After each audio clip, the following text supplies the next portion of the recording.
Hello everyone. आज चाहिँ हामी अब आजभन्दा पार्ट 1 मा हामीले अब बेसिक्स हेऱ्यौँ होइन। यो ट्रिगोनोमेट्रीको डिग्री मेजर ग्रेड मेजर हेऱ्यौँ। अब दिएको क्वेसन डिग्रीलाई सेकेन्डमा लाने, सेन्टिसिमल सेकेन्डमा लाने, ग्रेडलाई अनि डिग्रीलाई सेक्साजेसिमल, अनि दिएको सेकेन्डमा दिएको मिनेटमा दिएकोलाई डिग्रीमा लाने हेऱ्यौँ। अब आज पनि के पनि गऱ्यौँ भने डिग्री मेजरलाई ग्रेडलाई डिग्रीमा लाने, जुन चाहिँ एकदम सजिलो छ। यो पनि त्यही रिलेटेड हो क्या। मात्र के हो भने यहाँ चाहिँ के मात्र गरिदिएको छ भने यहाँ तपाईँहरूले बुझ्नुपर्ने चाहिँ के हो भने यहाँ के मात्र गर्नुपर्छ भने हामीले क्वेसन ल्याङ्ग्वेजमा मात्र दिएको हो क्या। अब यसलाई चाहिँ म तपाईँहरूलाई एकदम सजिलो तरिकाले कसरी गर्ने भनेर सिकाउँछु है। तर के मात्र फरक हो भने यसलाई क्वेसनमा मात्र दिएको प्रोसेस अगाडि तपाईँहरूले फर्मुला याद गर्नैपर्छ। टाइप 1 को क्वेसन हेरौँ। एउटा क्वेसन जानेपछि आइहाल्छ, त्यसो टेन्सनै गर्नु पर्दैन तपाईँहरूले। क्वेसन नम्बर 1 को हेर्नु ल। One angle of a right angle triangle is 60 grade, find the other angle in degree. एउटा राइट एङ्गल ट्रायङ्गलको एउटा एङ्गल चाहिँ कति छ अरे? 60 ग्रेड छ अरे। यो जहिले पनि राइट एङ्गल ट्रायङ्गलको एङ्गल कति हुन्छ यो मैले नभने पनि सबैले आउँछ क्या। यो चाहिँ 90 डिग्री सबैको दिमागमै आइदिन्छ क्या। यो एङ्गल चाहिँ जहिले 90 डिग्री हुन्छ भनेर रहन्छ। कुन एङ्गल? यो एङ्गल भनेपछि यो 90 डिग्री हुन्छ। यो दुईवटा एङ्गलमा एउटा एङ्गल भनेपछि हामीले डिग्रीमै लेख्नु पर्यो नि त। भनेपछि गिभन के छ हामीलाई? गिभन एउटा एङ्गल के छ? 60 ग्रेड छ होइन। 60 ग्रेड भनेपछि अब हामीले ग्रेडलाई केमा लानु पर्यो? डिग्रीमा लानु पर्यो हिसाब सजिलो बनाउनलाई। जस्तै यो ए मानिदिउँ, बी मानिदिउँ, सी मानिदिउँ भनेपछि अब एङ्गल सी चाहिँ केमा छ? 60 डिग्रीमा छ। अनि एङ्गल ए बी भनेको हाम्रो कति भयो? 90 डिग्री भयो। यहाँसम्म बुझ्नुभयो किन हामीले यो 90 डिग्रीलाई गरेको भनेर बुझ्नुभयो नि। अब किन भन्दाखेरि चाहिँ अब डिग्रीमा हामीलाई सजिलो हुन्छ नि त। यहाँ त ग्रेड लेख्ने कुरा आएन। अब यहाँ पनि डिग्री, यो एङ्गल त डिग्रीमै मेजर हुन्छ नि त। त्यही भएर मैले गरेको। अब यहाँ हेर्नु ल, 60 ग्रेड भयो भनेपछि अब 1 ग्रेड भनेको कति डिग्री भनेर तपाईँलाई सिकाएको थियो। यहाँ जी हुने बित्तिकै यहाँ 9 हुन्छ, यहाँ 10 डिग्री भनेको 1 ग्रेड। अब यहाँ चाहिँ कति ग्रेड छ? 60 ग्रेड भनेपछि 9/10 × 60 गर्दाखेरि केमा आयो? यो डिग्रीमा आयो। यो 0 काट्यो। अब 9 6 कति भयो? 54 डिग्री रहेछ। 54 therefore 60 ग्रेड भनेको कति? 54 डिग्री। ल एङ्गल सी भनेको 54 डिग्री भनेपछि अब यो त थाहा छ। यो त निकाल्न पर्यो नि त। अब यो निकाल्न हामीलाई आउँछ यार। के गर्नु पर्यो? 54 degree plus 90 degree plus angle A is equals to 180 degree भनेर हामीलाई थाहा छ। किनकि sum of all angle of a triangle is 180 degree. All angle of triangle is 180 degree भनेर थाहा छ।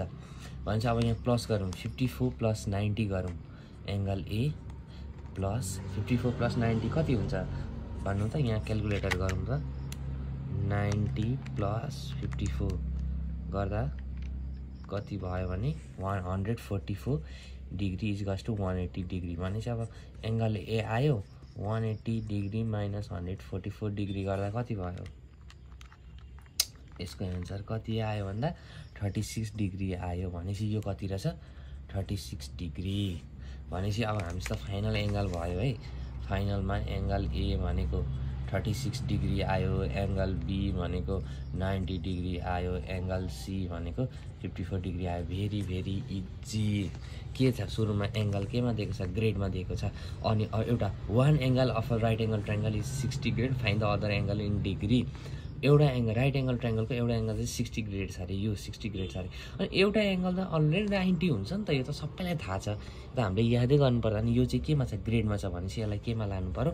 डिग्रीमा लगाएर गर्नु पर्यो। यो यसको मूल मन्त्र यो डिग्रीमा लाने अनि रको एङ्गल निकाल्ने, डिग्रीमै आइहाल्यो होइन।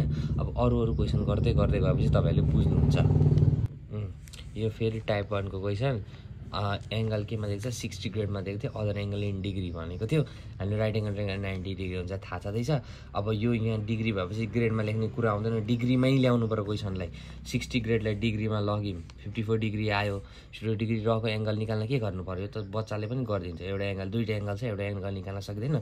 तिनटै एङ्गल भनेको 180 डिग्री हुन्छ भनेर गऱ्यौँ। डिग्रीमा निकाल्यौँ। अब टाइप 2 क्वेसन हेरौँ ल। टाइप 2 क्वेसन के भनेको छ। अनि यसले के भनेको अर्को एङ्गल डिग्रीमा निकाल्नु भनेको छ। अर्को एङ्गल मैले डिग्रीमा निकाल्दै त यसले के भनेको छ one angle of a right angle triangle is 54 degree अरे। एउटा राइट एङ्गल ट्रायङ्गलको एउटा एङ्गल चाहिँ कति छ अरे 54 डिग्री छ अरे। भनेपछि यो एङ्गल कति हुन्छ 90 डिग्री सबैलाई थाहा छ यो। अनि अर्को एङ्गल चाहिँ कति 54 डिग्री। भनेपछि अब यो रह्यो एउटा एङ्गल होइन एबिसी। तपाईँहरूले के गर्न सक्नुहुन्छ भने एङ्गल बी भनेको 90 डिग्री अनि एङ्गल सी भनेको 54 डिग्री। भनेपछि यो एङ्गलको डिग्रीमा निकालेर अनि त्यसलाई ग्रेडमा लानु हो भने तपाईँहरूलाई आइहाल्छ, सजिलो, भेरी इजी होइन त। अब यहाँ त के भनेको त one angle of right angle ग्रेडमा दिएको छ अनि डिग्रीमा भेटा भनेको छ। अब यहाँ 60 को ठाउँमा 70, 80, 90, 100 जति दियो भने तपाईँले गर्न सक्नुहुन्छ। अब यहाँ हेर्नु अर्को क्वेसनमा one angle of right angle triangle is 54 degree find the other angle in grade. तर यहाँ चाहिँ के गर्नु पऱ्यो यो रको एङ्गल चाहिँ डिग्रीमा निकाल्नु पऱ्यो अनि केमा लगिदिनु पऱ्यो ग्रेडमा लगिदिनु पऱ्यो। यो हिसाब गरेर चाहिँ जहिले डिग्रीमै गर्नुपर्छ ल, त्यो सजिलो पनि हुन्छ होइन। भन्छ अब एङ्गल ए हामीले निकाल्नु पऱ्यो। भनेपछि अब हामीलाई के थाहा छ भनेपछि हियर तीनटा एङ्गलको सम भनेको कति हुन्छ भनेर हामीलाई के थाहा छ त्यही युज गर्नु पऱ्यो। यहाँ sum of all angle of a triangle is 180 भनेर लेखिदिने, बुझ्नुभयो, इज 180 डिग्री। भनेपछि 54 degree 90 plus angle A is equals to 180 degree. अब यो भनेको कति हुन्छ भने 180 डिग्री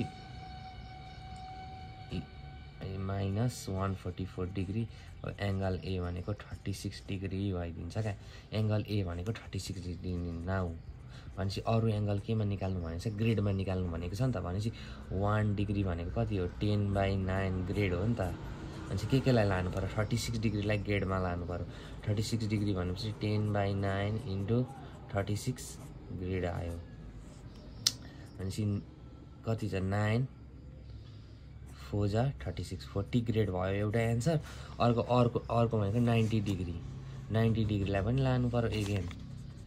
यहाँ हेर्नु ल 90 डिग्रीलाई के गर्नु लाँदाखेरि 10/9 इन्टु 90 ग्रेड गर्नु पऱ्यो। भनेपछि 9 काट्यो भनेपछि 100 grade. Therefore 40 grade and 100 grade is the answer. के भयो त सुरुमा हामीले यही कुरा यही हामी 36 डिग्रीमा निकाल्यौँ अनि ग्रेडमा लेखिदिउँ, सक्यो त, कुरै छैन। यो हिसाब गर्दा पो डिग्रीमा गर्ने त, पछि त अब ग्रेडमा लग्दाखेरि सजिलो भइहाल्छ। यो पनि त्यही हो, दिएको के मात्रै यसले ग्रेडमा दिएको थियो डिग्रीमा लग्यौँ डिग्रीमा निकाल्यौँ डाइरेक्ट डिग्रीमा एन्सर गऱ्यौँ। अब यस्तै खालको अर्को रेसियोवाला सिकाउँछु। अब यो ठाउँमा तपाईँले 54 दियोस् 63 दियोस् 100 दियोस् 1000 दियोस् तपाईँले मजाले गर्न सक्नुहुन्छ। यही ट्रिक युज गर्दा भइहाल्छ। यहाँ चाहिँ मैले टाइप 1 मा गरे जसरी नै क्वेसन दिएको छु अनि टाइप 2 मा पनि त्यस्तै छ। टाइप फर्स्टमा जसरी गर्छु त्यसरी गरेर एन्सर चेक गर्नु, सेकेन्डमा जसरी गर्छु त्यसरी नै एन्सर चेक गर्नु है ल।